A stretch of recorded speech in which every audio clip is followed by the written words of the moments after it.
Pastor, tem problema? Não teria problema nenhum.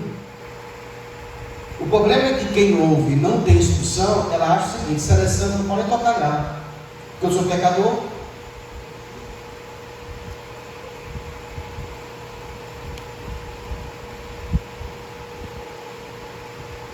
Mas ela é justamente para o pecador, por causa do pecado secreto, para que ela transforme o pecado dentro de nós.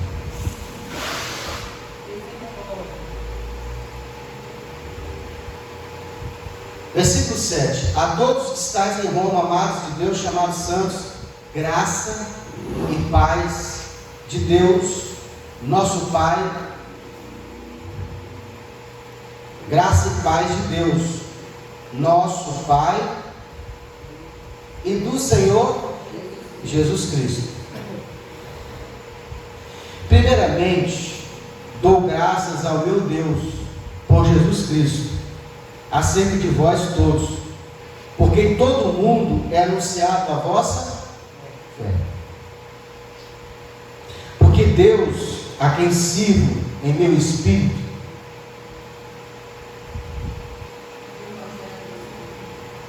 não, eu estou aqui parado. Paulo falou assim: porque Deus, a quem sirvo no meu espírito.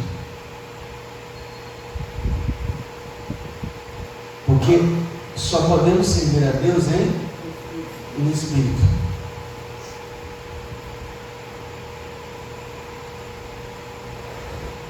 No Evangelho do seu Filho, me é testemunha de como incessantemente faço menção de vós. Versículo 10: pedindo sempre em minhas orações, que em algum tempo, pela vontade de Deus, se me ofereça boa ocasião de ter convosco.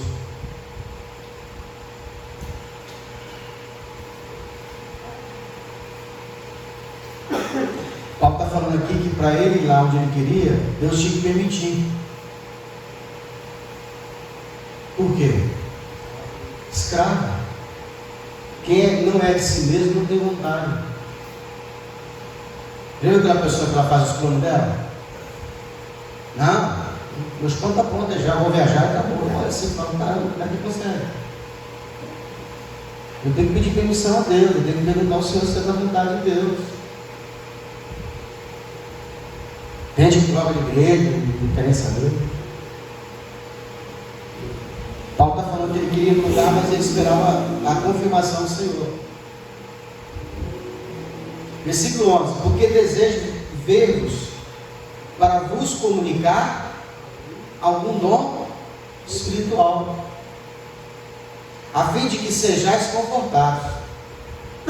Isto é, para que juntamente convosco eu seja consolado pela fé mútua, tanto vossa quanto a mim. Ou seja, Paulo está dizendo que ele quer lá ver a fé que essa igreja de Roma tem, e junto com a fé dele, Paulo está indo lá para ele comunicar um dom. Eu quero ser útil, eu quero ser usado por Deus lá. Não sei se você sabe, mas tem irmão que ele vai para a igreja para poder ser servido. Ele vai para a igreja não é para ajudar na igreja, não é para poder louvar, não é para poder pregar, ele vai lá para poder fazer pregação. Ele vai para alguém entregar a revelação para ele. Ah não, pastor, eu vou ficar na outra igreja lá, porque lá o louvor não é melhor do que aqui. Aqui não tem louvor. Tinha uma missionária que veio para cá para ajudar uma época aí, e ela ficou um tempo aqui conosco. Foi depois que ela foi embora, ela desistiu, né? Voltou a dar a palavra dela. E ela ficou, eu falei assim: mas por que você vai sair? Eu não tenho louvor, pastor. Não tem, lá está faltando tudo. Lá está faltando instrumento, louvor, grupo de jovens, seguração. Eu falei: mas é por isso que Deus chamou. Se tivesse ponto, não precisava de você não. Deus chamou para quê? Para a gente chegar e fazer. Mas as pessoas querem ir para a igreja pronta, para chegar lá e encontrar uma plateia para ela. Ah, irmão, prega para não ter ninguém. Começa você a fazer o que Deus te... Olha Paulo falando: eu quero ir para mim ser útil a vocês, comunicar um dom. Parece até soberbo, mas eu fico judiado quando o pastor me chama para mim na igreja dele participar do culto dele. Ele não tem nenhum respeito de me convidar para pregar. Não que eu queira, irmão. Eu tenho igreja para pregar. Não estou precisando pregar. Mas seria até educado da parte dele me fazer um convite, já que eu também sou pastor, para levar uma mensagem dele. Agora, para me assistir um culto. Pior. Verdade. Pior. Não é de que não tem aqui não, é de que aqui tem culto. Eu falei assim, pastor, se eu tiver que deixar a minha igreja, o meu rebanho, para ir na sua igreja congregar, você me desculpa, irmão. Eu devo estar muito mal espiritualmente. Se eu tiver que ver alguém pregando, eu vejo a minha igreja.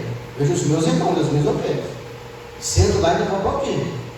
Agora, eu faltar o meu culto, do meu culto na sua igreja pregar, me respeita.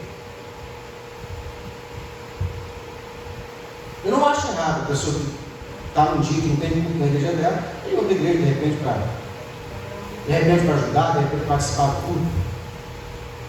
Né? A faltar o culto dela, onde a igreja dela está congregada. Para ir em outra igreja, casos extremos é um extremo, mas só para ir lá atuar. Nós já fechamos aqui o culto para ir em outra igreja ajudar.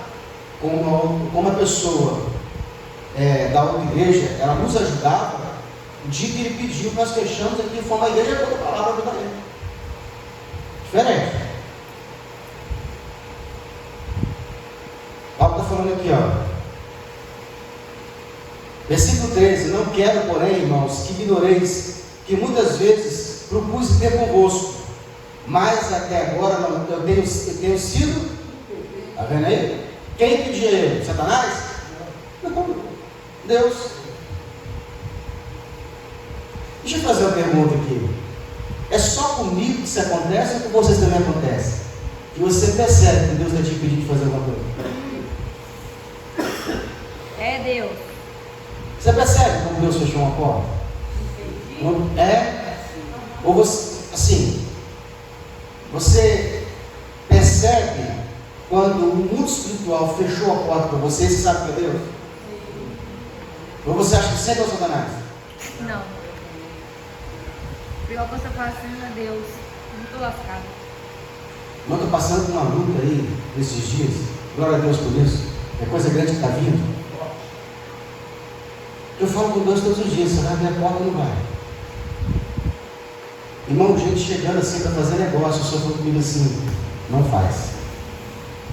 E eu precisando fechar negócio. E eu não posso fechar.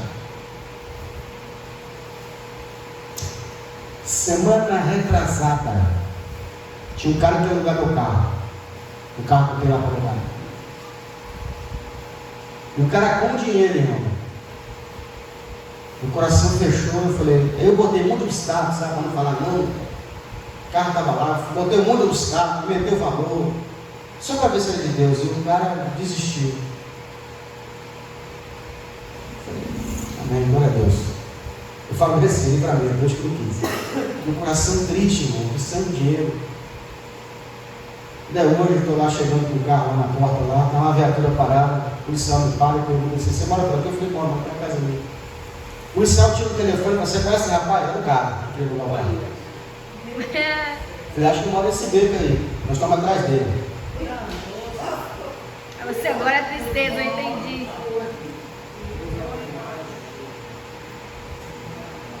Livramento. Nem sempre, quando Deus diz não, Ele te odeia. Às vezes o não de Deus é te salvando, te protegendo, te batendo. Com certeza.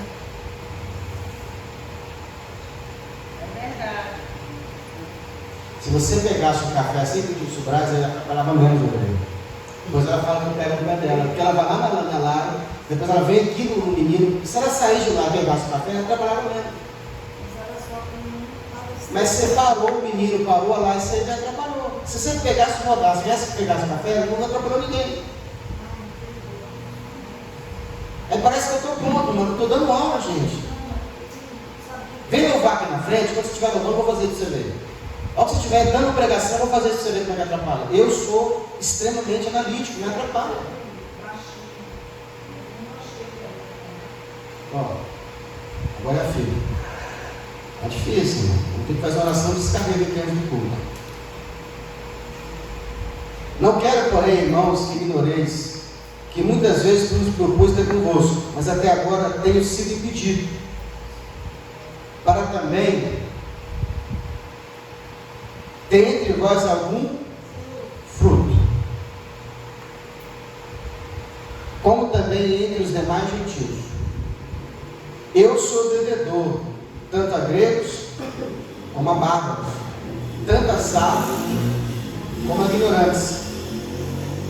Esse ignorante aqui não é gente grossa não, tá? Igual pastor não. É gente que não tem conhecimento. É ignorante. A palavra certa é isso, a pessoa que não tem conhecimento. A gente costumou chamar a pessoa que é grossa no falar, né, de ignorante. Falando ignorante, porque às vezes a pessoa é curta no falar, ela é sem paciência. Igual pastor. É ignorante. Mas esse ignorante que o Paulo está falando aqui é gente que não tem o conhecimento. Quando você não tem conhecimento acerca do assunto, você é o quê? Ignorante. E assim, quando está em mim, e assim quanto a está em mim, estou pronto para também vos anunciar o Evangelho. A vós que estáis em Roma. Porque, versículo 16, porque não me envergonho do Evangelho de Cristo. O de Cristo, Paulo fala que não tem vergonha desse Evangelho. Pastor, por que o senhor fala o Evangelho de Cristo? Porque tem outros evangelhos. Tem o Evangelho de Charles Russo, que você conhece mais como a Testemunha de Jeová. Que a Igreja Testemunha de Jeová, ela não prega o Evangelho de Jesus. Ela prega o Evangelho de Charles Russell, o fundador dela. Você começar a frequentar as reuniões e levar a Bíblia, daqui a pouquinho eles vão tirar a Bíblia do seu mão e vão te dar um livro das Testemunhas de Jeová. Entendeu? Tem o Evangelho segundo Allan Kardec. Em vários evangelhos. O que Paulo está falando, que ele não se envergonha de anunciar o Evangelho de Cristo. Você sabe qual é, porque a palavra Evangelho significa boas novas. Você sabe qual é a boas novas do Evangelho? Quem sabe? A boas novas do Evangelho é que o Salvador nasceu e que Ele morreu na cruz para que você não vá para o inferno. O que eu preciso fazer?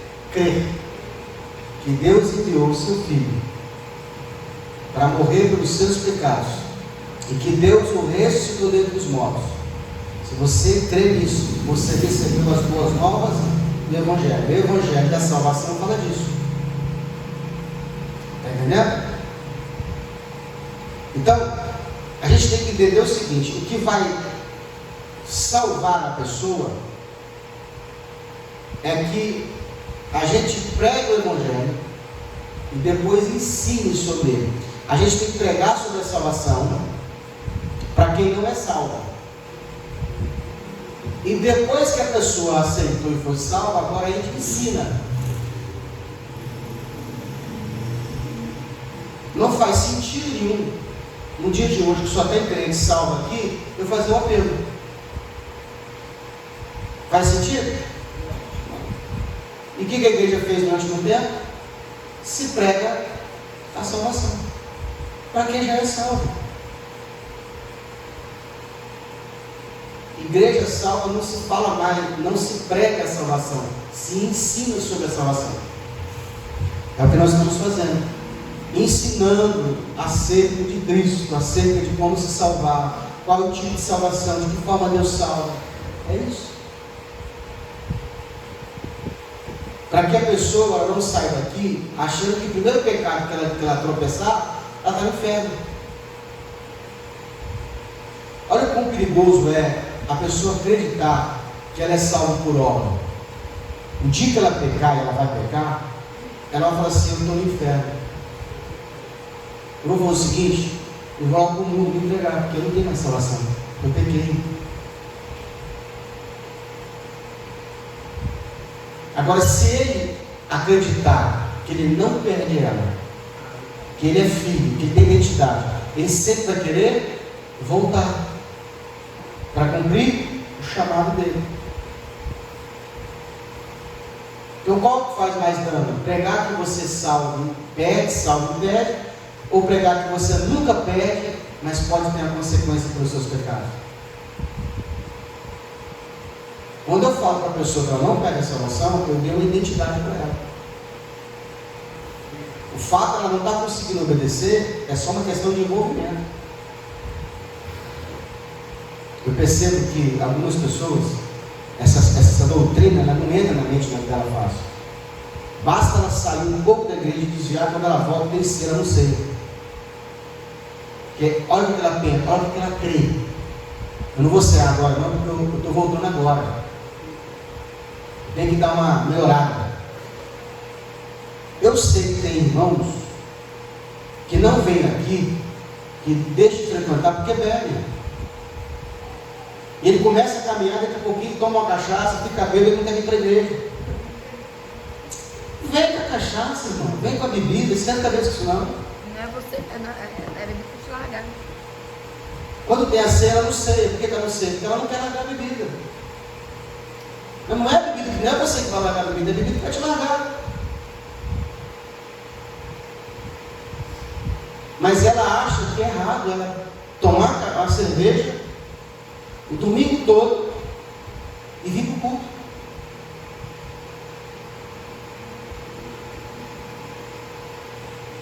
É igual o Evangelho de Jesus. Jesus foi na casa do pecador e reclamava de Jesus. Ele come com os pecadores. Não, ele era a cura, ele era a salvação, ele é a salvação, ele que está na mesma. Então, por que essa pessoa ela acredita que ela tem que largar a bebida para continuar na igreja? Porque ela acredita que a salvação é por bom comportamento. Sabe o que isso na mente de Deus parece?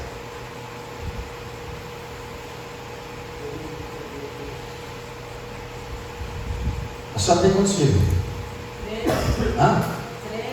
3? Todos são iguais ou não diferentes um do outro? Não, todos são bênçãos, glória a Deus. Mas cada uma tem o Comportamento? seu jeito de pensar. Tem alguma ovelha negra na família? Da glória de Deus, não. Vai, não é ovelha negra não?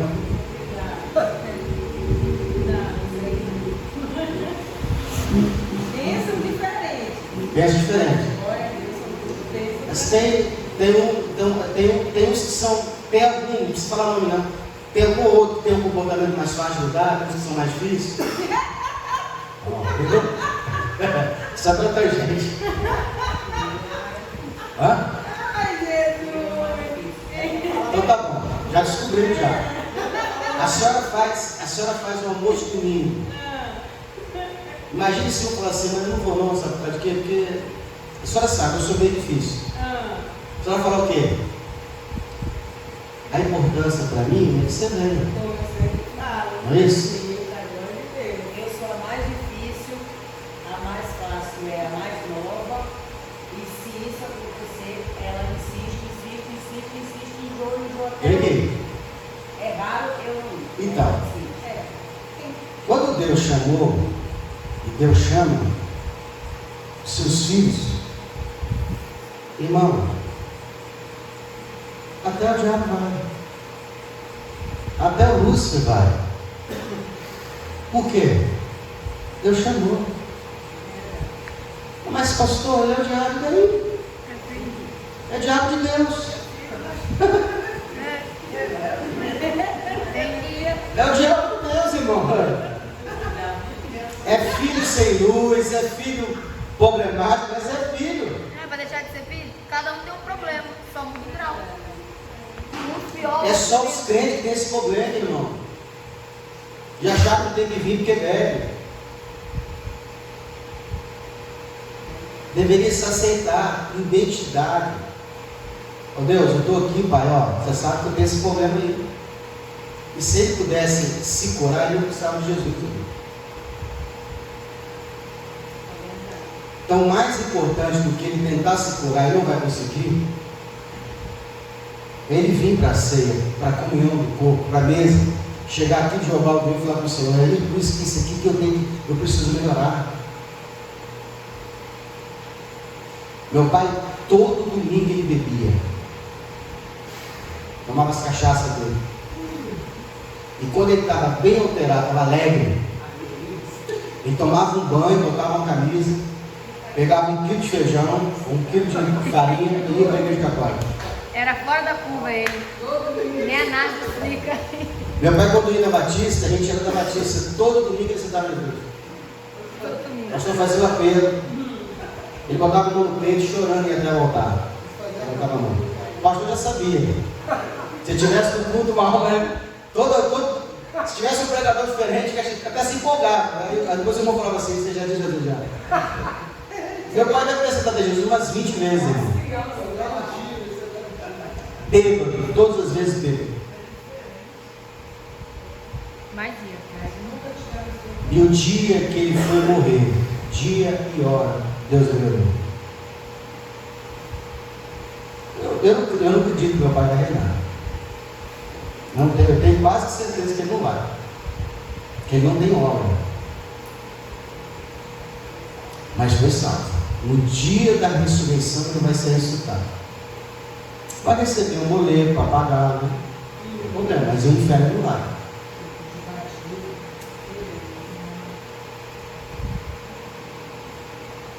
Porque eu não me envergonho do Evangelho de Cristo, pois é o poder de Deus para...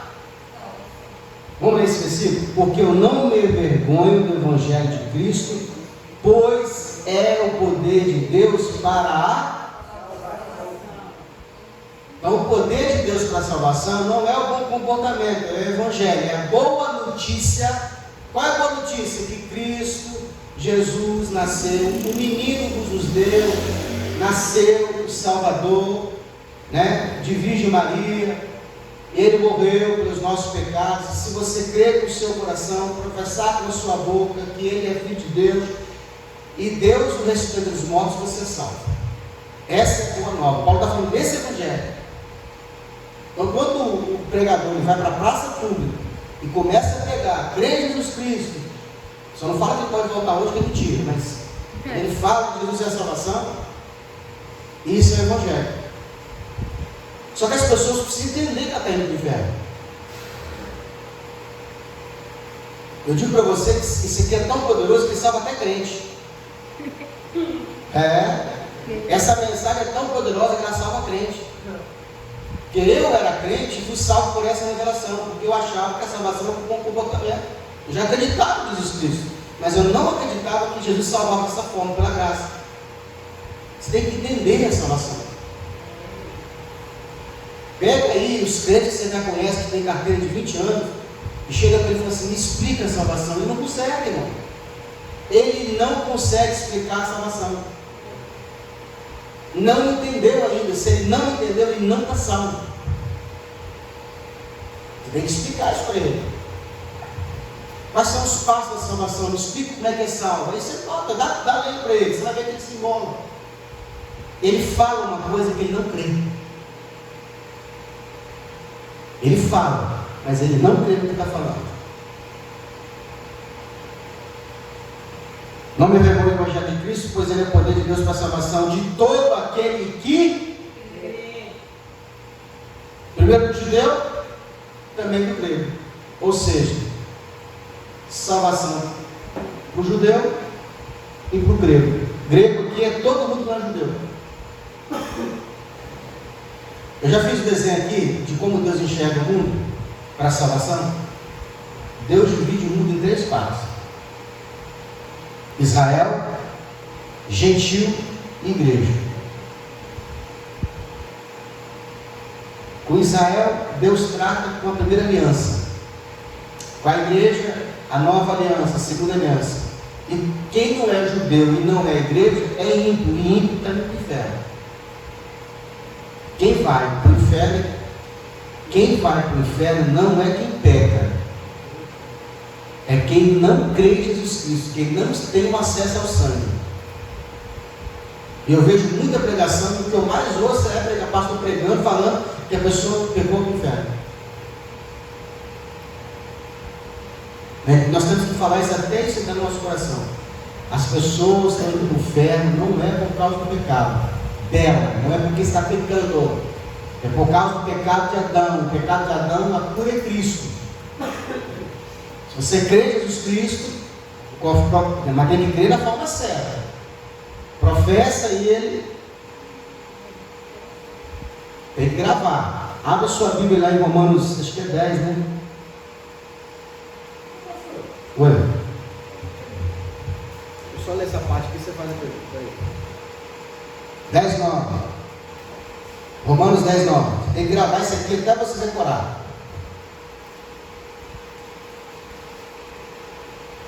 Pastor, qual é a receita correta da salvação? Romanos 10:9. A saber, se com a tua boca confessares ao Senhor Jesus e em teu coração creres, crê o quê? Crê o quê, igreja? Que Deus, o ressuscitador dos mortos, será salvo. Visto que com o coração se crê para a justiça e com a boca se faz confirmação. Essa é a receita, Romanos 10:9. Não é só crer. Crer o quê? Que Ele existe? Que Ele é Jesus? Que Ele é Deus? Não. Tem que crer que Ele é Deus, tem que confessar, tem que crer com o coração, tem que confessar com a boca e tem que crer que Deus o ressuscitou dentre os mortos. Por que isso é importante, pastor? Porque Jesus morreu como homem. Não era Deus morrendo. Tudo que Jesus Cristo fez como homem. Aí eu gosto de falar para a pessoa, ela entender, ele peidou, ele cagou, ele mijou, teve atração, teve tesão, tudo Jesus teve, como Deus não poderia ter. Foi tentado com todas as tentações. Fome, sede, ódio, dor, raiva, vingança, tudo que está no homem, que ele pôde ser tentado, ele foi tentado. Mas a Bíblia diz assim, sendo tentado, ele nunca pecou.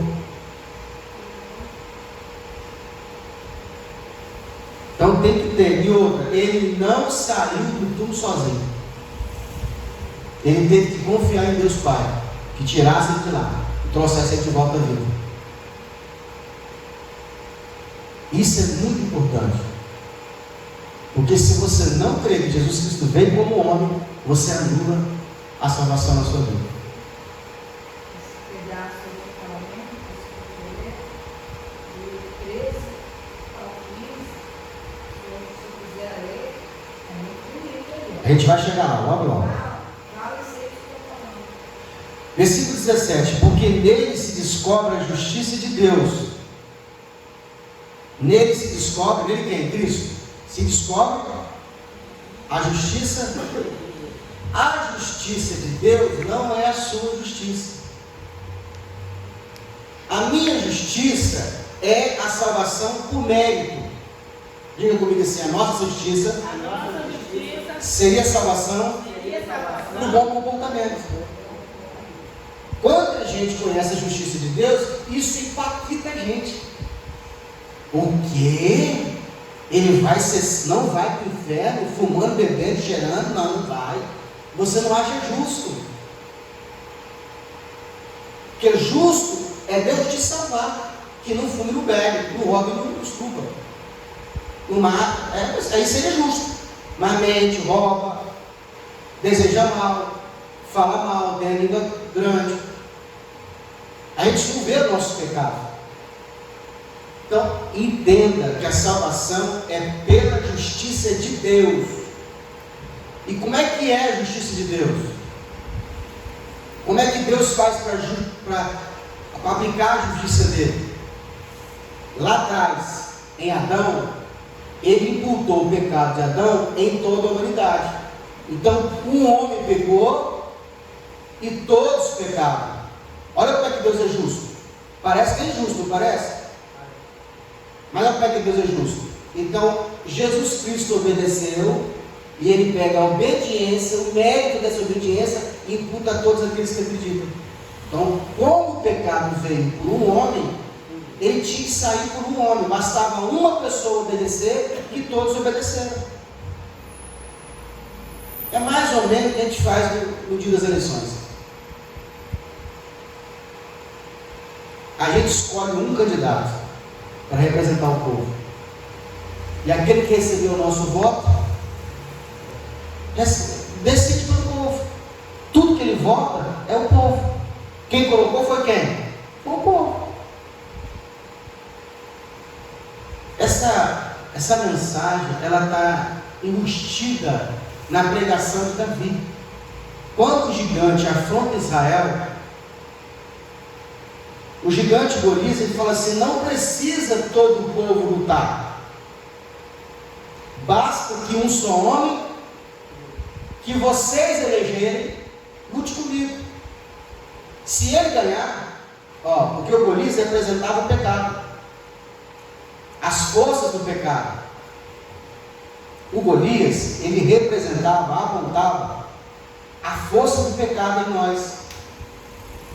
Por isso que a Bíblia diz que todo Israel, o exército de Israel, quando via Golias, os homens de guerra tremiam, batiam os pés, ninguém queria lá. 40 dias esse gigante vinha afrontar Israel. Ou seja, o pecado, ele durou por um período de tempo afrontando a humanidade, botando medo das pessoas, subjugando. Ninguém queria encarar, porque ninguém podia bater de frente com esse gigante. Aí veio um menino, Davi, cheio do Espírito Santo, e falou assim: quem é esse incircunciso para ficar afrontando o povo de Deus? Ô rei, manda, fala com ele que eu vou lutar com ele.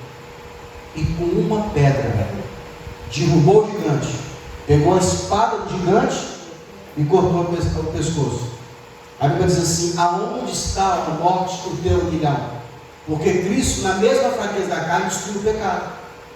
Essa representação de Davi lutando com o gigante é a representação de Cristo lutando com o pecado. Não precisou de todo o exército lutar com o gigante, só Davi lutou.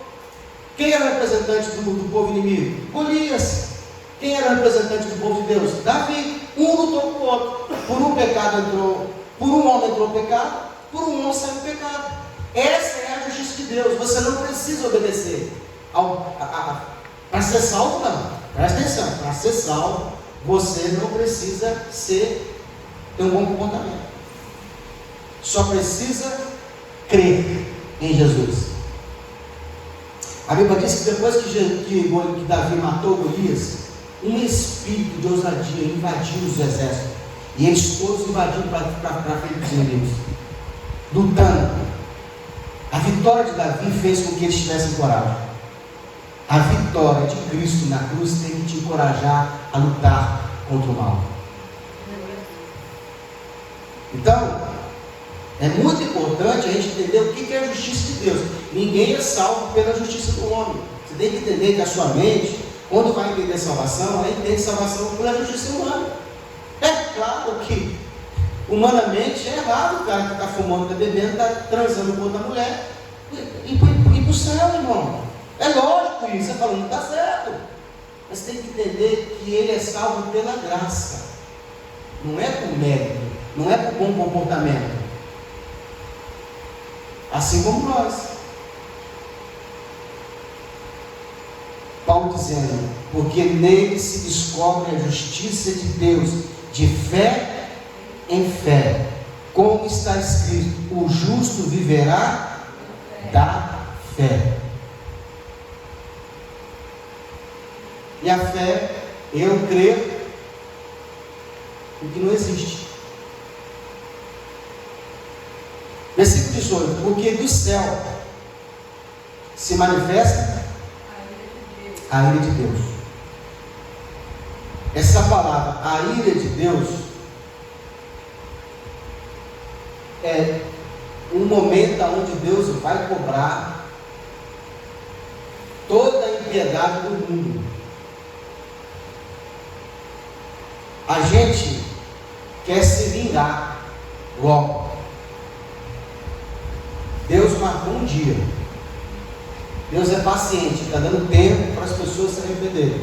Mas existe um dia aonde vai se manifestar a vida de Deus. sobre toda, versículo 18, porque do céu se manifesta a ira de Deus, sobre toda impiedade e injustiça dos homens que detêm a verdade em justiça. Porque o que de Deus se pode conhecer, nele se manifesta, porque Deus lhe manifestou. Porque as suas coisas invisíveis, desde a criação do mundo, tanto o seu eterno poder, quanto a sua, risca divindade aí, bota entre parênteses aí, divindade. Por quê? Porque o que Paulo está falando aqui, ele está falando de idolatria.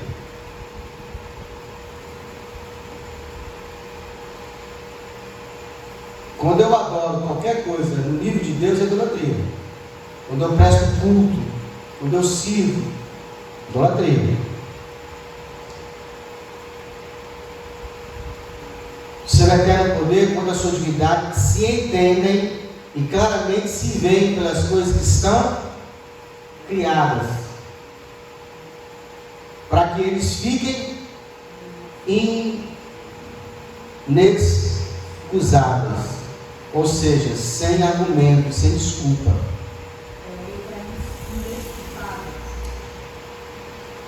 Deus não precisa que ninguém pregue sobre Ele. Ele já tem a natureza para pregar. Pastor, por que eu prego então? Porque nós pregamos com a nossa vida e não com nossas palavras. Deus quer que nós revelemos Ele em nós. Deus não precisa que você pregue que Ele existe.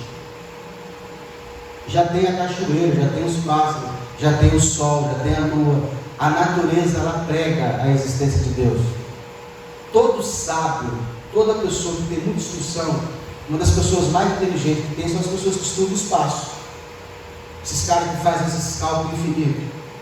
No fim da carreira deles, todos eles ficam convencidos de que tudo aquilo que existe uma força cósmica maior para orquestrar tudo aquilo, porque eles veem que a identidade de Deus nas coisas criadas.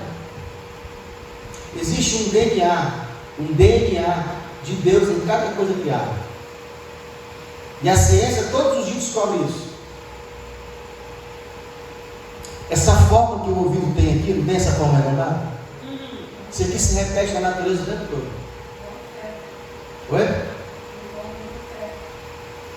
Tudo. A orelha, na flor, na natureza, no redemoinho. Um vídeo na internet que explica isso aqui. A própria placenta tem a forma de uma árvore. Então, Deus imprimiu o seu DNA em tudo que existe. Pegaram o DNA do corpo humano, se não me engano, tem 24, né? Cromossomos. Tem que se juntar lá, parece. Existe um código genético que dá o nome Yahvé. Substitui aquele número por uma letra do alfabeto, vai dar Yahvé. Todas as coisas criadas, é isso que Paulo está falando, Deus não precisa que ninguém pregue. A natureza já prega. Eu estou dizendo assim, se vocês se calarem, as pedras vão me clamar. Deus não precisa de nós. Mas pastor, por que eu tenho que pregar? Para que Deus revele a tua glória em você. Só isso. Porque a natureza não pode fazer isso. E também tem um estudo feito por cientistas que quando a gente ora, a gente ativa uma parte do cérebro que ela não serve para nada. Como se acendesse uma luz. Sim. Então, quanto mais o homem fica inteligente e estuda, mais ele descobre a glória de Deus. Paulo está falando isso aqui. Versículo 21. Porque tendo conhecido a Deus, não glorificaram como Deus, nem lhe deram graças. Antes, em seu discurso, desvaneceram e o seu coração insensato sobre isso escureceu, gente soberba, dizendo ser sábio, tornaram-se loucos, mudaram a glória de Deus incorruptível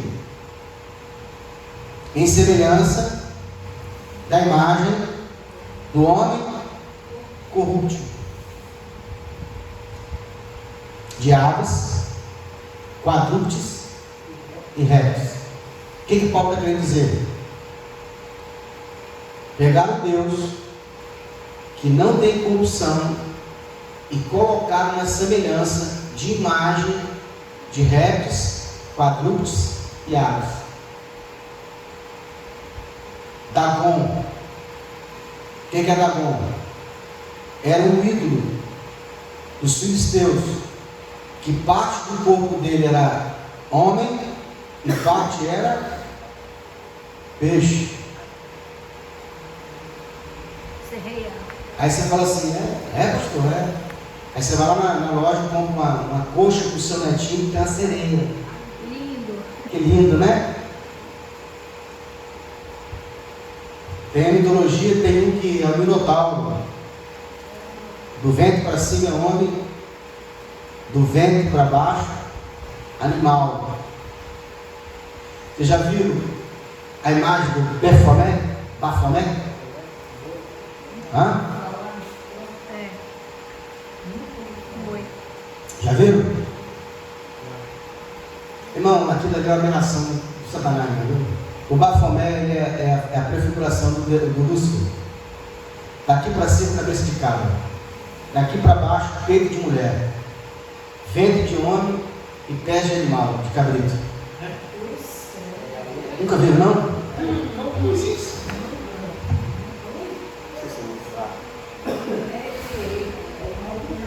E aquele tem um monte de cabeça que eles falam que é tipo demônio. Naquela negócio de folclore brasileiro, tem isso aí. Vou até comprar outro para vender na internet. Não quero comprar agora não.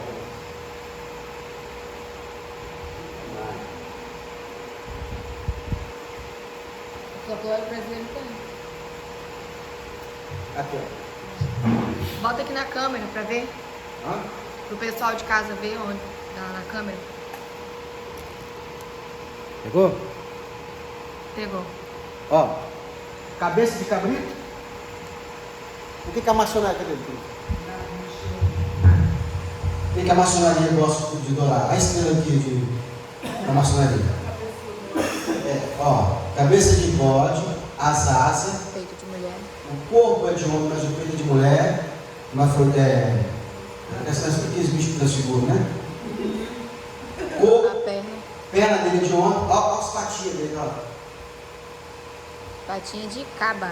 Ó, fendida. De cabrito, tá vendo? Que era um querubim, né? O querubim tem pé fendido. A mão para baixo. Sim. E o outro para cima. Bem mal, céu e inferno. Os dedos. Aqui no ventre, uma espada e duas cobras. Imagens da medicina, né? Olha a cabeça dele. Essa estrela aqui representa os chifres, ó. De cabeça para baixo esse chifre, esse bico dele e os chifres, ó. É a estrela. Cristal com magia negra, eles fazem essa estrela no chão para fazer invocar os espíritos. Deixa que eu falo. Esse desenho aqui foi tirado, esse desenho, da manifestação. O único homem que conseguiu trazer o próprio Lúcifer para ele se incorporar, para ele apresentar, né? Num culto. O nome do cara foi Elifa Levi. Ele era satanista mesmo. Alta magia negra, tem um grau a mais na maçonaria, tá? Eles falam que é 33, mas tem uns 2 mais para cima aí. Ele assistiu? Não, ele fez o culto e essa imagem apareceu para ele, próprio Lúcifer. No culto, né? Bafomé. Tá boa já a sua oportunidade. Vamos lá.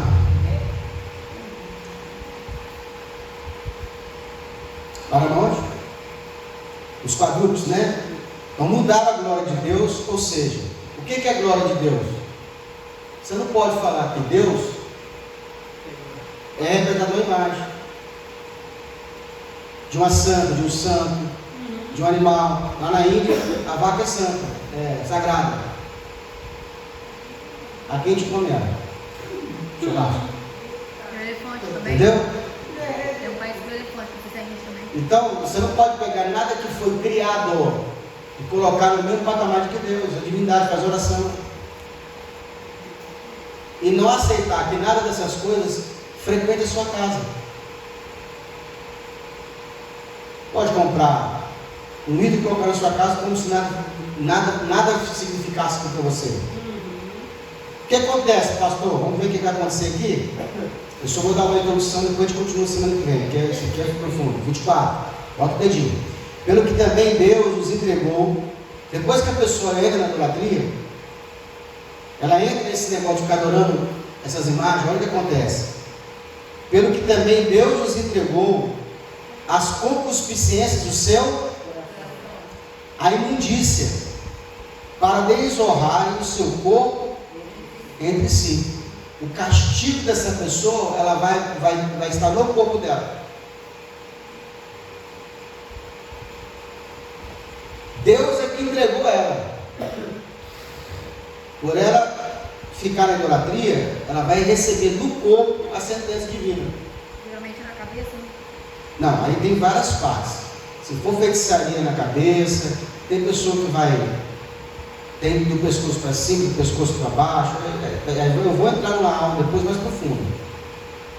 Pois mudaram a verdade de Deus em mentira. Honraram e serviram mais a criatura do que o Criador. Então, eu tenho que tomar cuidado se eu estou servindo a Deus ou a criação. Lá na Bahia, se não me engano, o sol é sagrado, né?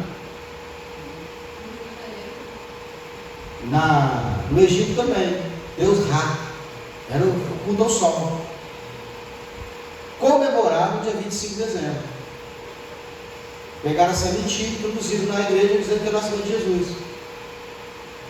Engraçado que nessa época você não vê ninguém falando de Jesus. Você vê do Noel, você vê da árvore, você vê do presente, mas ninguém fala de Jesus. E você não vai ver em nenhuma parte da Bíblia dizendo que o nascimento de Jesus foi no 25 de dezembro.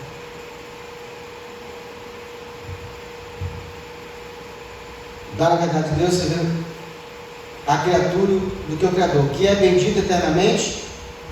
Amém.